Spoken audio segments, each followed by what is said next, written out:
Hello नमस्ते दोस्तों, how are you.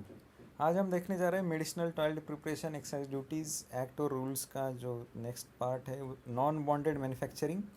तो इसमें हम देखेंगे कि नॉन बॉन्डेड मैन्युफैक्चरिंग या इस जिसी को हम कहते हैं मैन्युफैक्चर आउटसाइड बॉन्ड, जो स्मॉल स्केल के लिए प्रेफरेबल होता है। लास्ट सेशन में हमने कवर किया था जो अलग अलग डेफिनेशंस है और वो बॉन्डेड मैन्युफैक्चरिंग क्या होता है डिटेल में हमने देखा।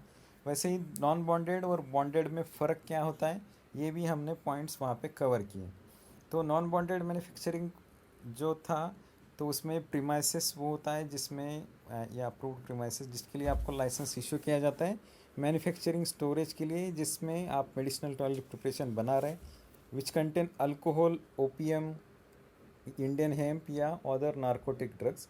लेकिन उसके ऊपर आपने क्या करना है कि टैक्सेस पहले ही पे करना है और बाद में मैन्युफैक्चरिंग करना है। तो इसको हम मैन्युफैक्चर आउटसाइड बॉन्ड भी कहते हैं।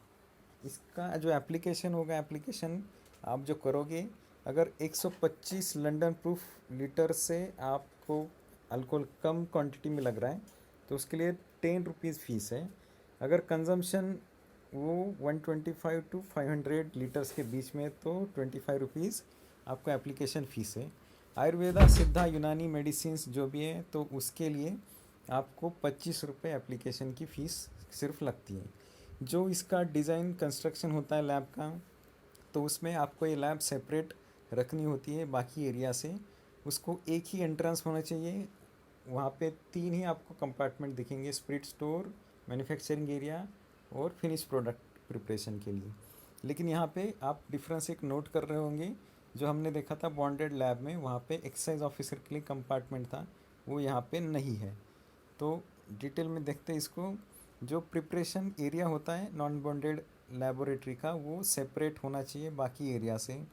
वहाँ पे लेबोरेटरी, स्पिरिट स्टोर और फिनिश स्टोर, ये 3 ही कंपार्टमेंट यानी मैन्युफैक्चरिंग लेबोरेटरी होगा जो मैन्युफैक्चरिंग एरिया है। विंडोज़ वहाँ पे होनी चाहिए और उसको आयरन रॉड जो हमने डायमेंशंस देखे थे लास्ट सेशन में, वही डायमेंशंस वहाँ पे होने चाहिए। पाइप्स फिटिंग जो भी है, एक ही जो डिस्चार्ज होगा उसको कनेक्ट होनी चाहिए, उसी ड्रेनेज में वो जाना चाहिए। इलेक्ट्रिक या गैस कनेक्शन अगर है तो वो हमने देखा था कि जैसे वहाँ पे रेगुलेटर या स्विचेस होने चाहिए और वो भी लॉक के अंदर होनी चाहिए, सिक्योर होनी चाहिए। काम होने के बाद दिन का उसको हम लॉक कर सकें। जो स्पिरिट स्टोर होगा, रेक्टिफाइड स्पिरिट का, और से फिनिश स्टोरेज एरिया होगा वो अलग अलग होगा, यानी कि वहाँ पे सिर्फ 3 कंपार्टमेंट जो हमने डिज़ाइन में देखे वही होंगे। तो इसका जो प्रोसीजर होता है, इसमें ये स्टेप्स होते हैं। Obtain spirit after duty of payment, then manufacturing, then storage, return and inspection. तो फर्स्ट स्टेप जो होता है इसमें आपको क्या करना है कि स्पिरिट यानी कि अल्कोहल जो है आपको डिस्टिलरी से कलेक्ट करना है, लेकिन यहाँ पे पेमेंट पहले करना है ड्यूटीज़ का, टैक्सेस का। तो इसके लिए वही आपको इंडेंट भरना होता है। इंडेंट यानी रिक्विजिशन फॉर्म जो होगा, जो स्पिरिट आपको लग रहा है, तो एक्साइज ऑफिसर की साइन लेके आपको जो टैक्सेस है वो कैलकुलेट करके उसका ट्रेजरी में उसका पेमेंट करना होगा। फिर जो इंडेंट होगा वो एक्साइज ऑफिसर को आपने फिर से देना है, जिसके ऊपर एक्साइज ऑफिसर साइन करेगा। वो देखेगा कि आपने ठीक से टैक्सेस, एक्साइज ड्यूटीज़ पे की है या नहीं है। उसी के साथ वो एक परमिट इशू करेगा आपको अल्कोहल इशू करने के लिए नेक्स्ट स्टेप में। नेक्स्ट जो है फिर आप वो लाइसेंस और जो परमिट है वो लेके डिस्टिलरी में जाएंगे या वेयर हाउस में जाएंगे।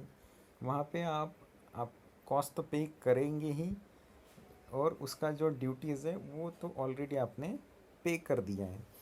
तो उसके बाद आपको जो स्पिरिट है वो इशू किया जाएगा आपके नॉन बॉन्डेड मैन्युफैक्चरिंग के लिए।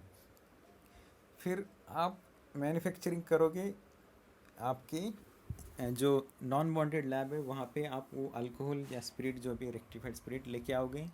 उस उसका यूज़ करके एक without presence of excise officer आप क्या करोगे, आपका मैन्युफैक्चरिंग करोगे, क्योंकि ड्यूटीज़ ऑलरेडी आपने पे कर दी हैं।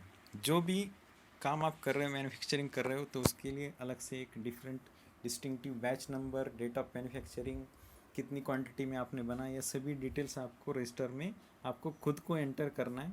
As soon as you perform manufacturing, और उसको जल्दी से जल्दी जो फिनिश स्टोर होगा वहाँ पे स्टोर करना है।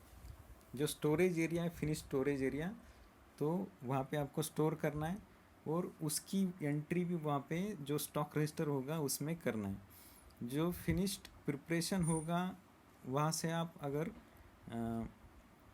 Preparation made from rectified spirit obtained at different rates of duties that is kept separately, अलग अलग प्रिपरेशन है जिसके लिए अलग अलग टैक्सेस या ड्यूटीज़ लग रही है, तो उसका भी स्टोरेज अलग से रखना है। Every preparation stored in bulk shall be measured into storage vessel to nearest fluid ounce. तो जो स्टोरेज करना है आपको आउंसेस में करना है। 1 फ्लूइड आउंस होता है 30 ml, और उसको सील करना है। जो भी कंटेनर से आप अगर प्रिपरेशन निकाल रहे हो तो उसका एक पर्ची, उसके ऊपर स्टॉक कार्ड होता है, तो वो स्टॉक कार्ड में उसकी क्वांटिटी आपको एंटर करना है, कितना था इसमें, कितना आपने निकालना, और आपकी उसके ऊपर सिग्नेचर, जो भी आदमी ऑथोराइज्ड है वो प्रिपरेशन निकालने के लिए, सिग्नेचर एंड डेट। नेक्स्ट जो स्टेप होती है, तो इसमें एक्साइज ऑफिसर जो आपके जुरिस्डिक्शन का होगा, तो वो एटलीस्ट हर एक महीने में एक बार आके वहाँ पे वो इंस्पेक्शन कर सकता है, एनालिसिस कर सकता है, एनालिसिस के लिए सैंपल कलेक्ट कर सकता है। तो वो एक्साइज ऑफिसर आपके जुरिस्डिक्शन का हर एक महीने में आएगा। वो 10 to 15% जितनी भी बैचेस आपने बनाई है, हर एक बैच से 10 to 15% सैंपल निकाल के डुप्लीकेट में उसको क्या करेगा, वो केमिकल एग्जामिनर को भेज देगा।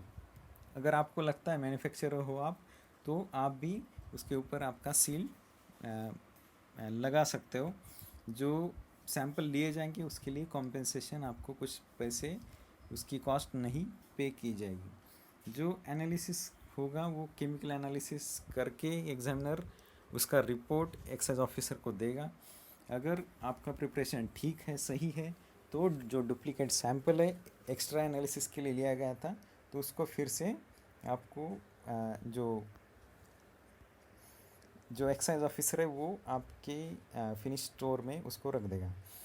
अगर वो 3% से ज़्यादा वेरिएशन है उसकी अल्कोहल क्वांटिटी में, तो उसको स्पूरियस डिक्लेयर किया जाएगा, और यहाँ पे आपको जो पेनल्टी लग सकते हैं, that is 10 times duty payable, maximum up to 2000 rupees आपको टैक्स जुर्माना पे करना होगा।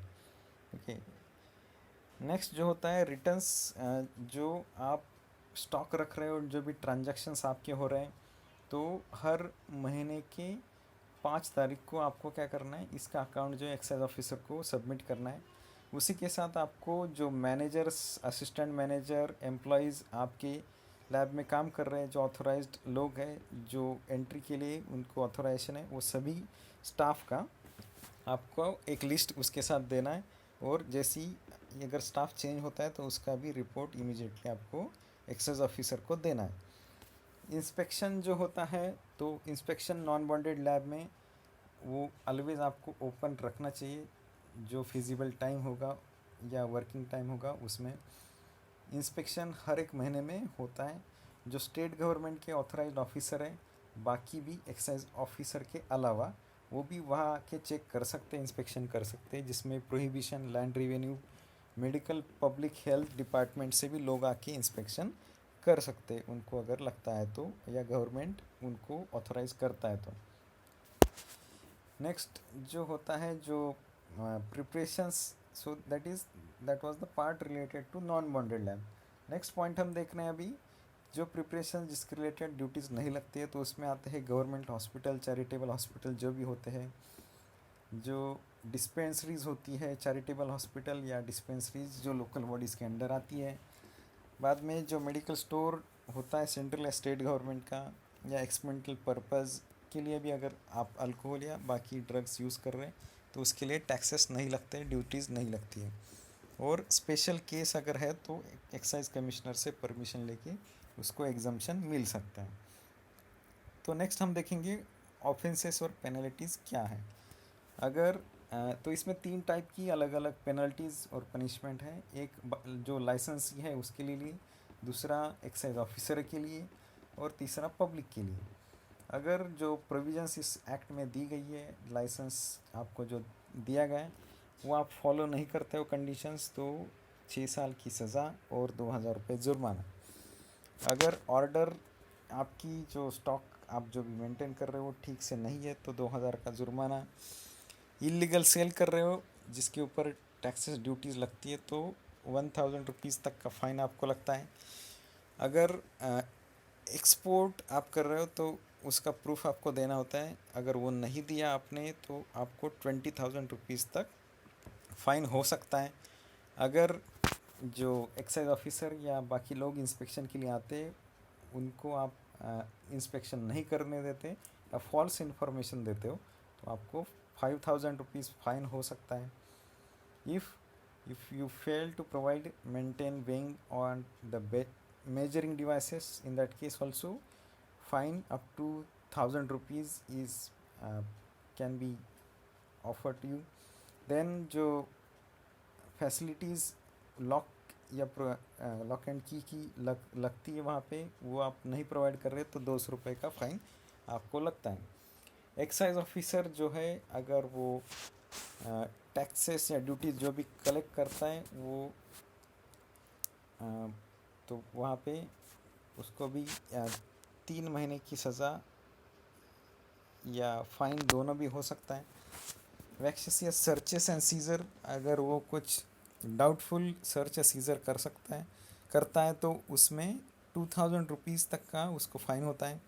और जो भी इंफॉर्मेशन इस एक्ट के तहत लग रही है वो अगर डिस्क्लोज़ नहीं कर रहा है या कॉन्फिडेंशियलिटी नहीं रख रहा है तो उस केस में 1,000 रुपीज़ तक का उसको फ़ाइन हो सकता है। पब्लिक जो मॉलिशियस जो फॉल्टी इन्फॉर्मेशन अगर प्रोवाइड करती है तो उनको भी 2 साल तक की सज़ा, 2,000 तक का जुर्माना या दोनों भी हो सकता है। अगर आपका व्हीकल है कन्वेंस के लिए या आपकी लैंड है जो इलीगल यूज़ की जा रही है इस एक्ट के प्रोविजंस जो भी ना फॉलो करने के लिए या इलीगल कामों के लिए, तो उस केस में आपको 6 साल की सज़ा और 500 रुपये का जुर्माना हो सकता है। सो this is the link that you can go and see. So that is all for this session. Thank you very much for listening, your kind listening and for your valuable time. आपको अगर ये session अच्छा लगता है तो in that case you can like, share and comment this video. Thank you very much.